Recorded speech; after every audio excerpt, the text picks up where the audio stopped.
Good morning, everyone. My name is Navita Gautam, and I'm going to talk about women empowerment through economic means.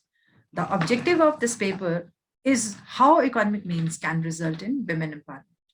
I think the meaning of women empowerment is sufficiently clear. It is promoting women's sense of self worth and their ability to determine their own choices. However, their economic empowerment is ability to succeed and advance economically, as well as their power to make economic decisions. So, why must women be economically empowered?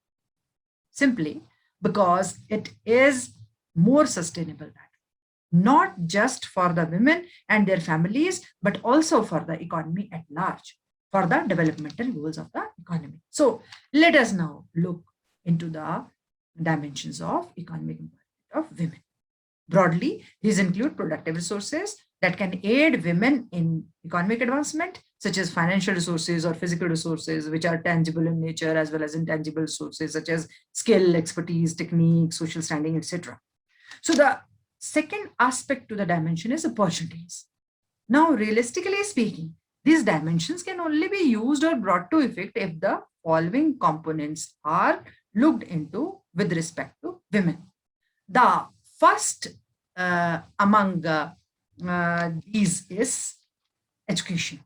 We know that education in itself is empowering enough, but statistics show that for every additional year that a woman is educated, her chances of an early marriage, frequent pregnancies, and diseases on account of the childbirth also proportionately decreases. So this brings us to the related component of health.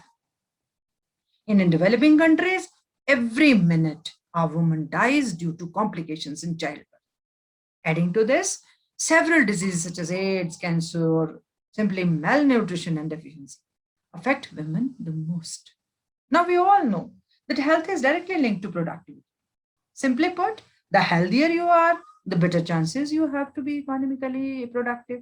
So, if women need to be economically empowered, their health cannot be sidelined. Health also ensures high employability. So, let us now look into it. Presently, women are disproportionately represented in jobs that are not regulated by their country's laws. Also, two-thirds of the women of developing countries are employed informally. Interestingly, for the same amount of work that women do as unpaid domestic chores, if a monetary value was assigned to it, then it would constitute 10 to 39% of gross domestic product.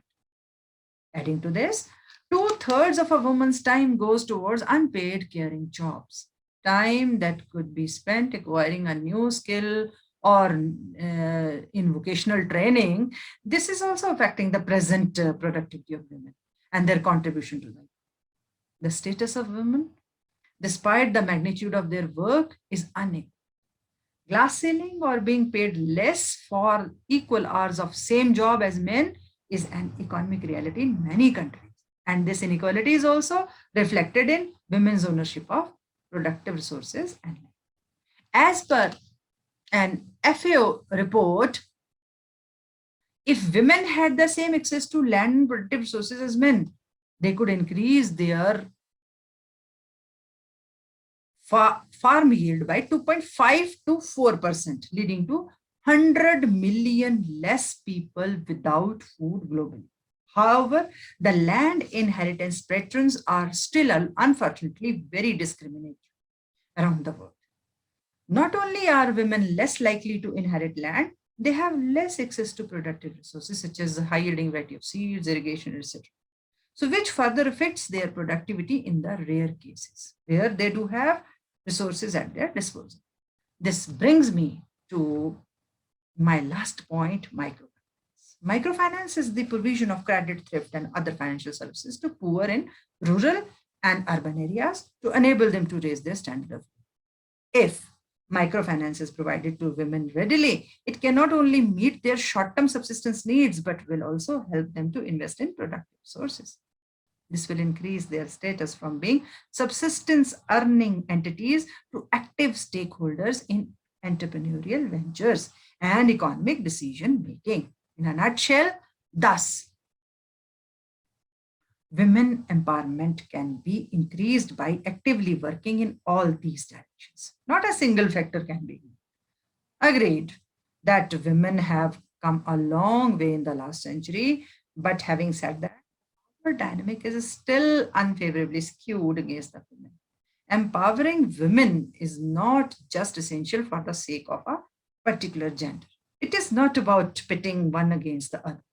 It is about equality and shared sense of duties, participation, and contribution. Thank you. So, this is my uh, bibliography. Thank you so much.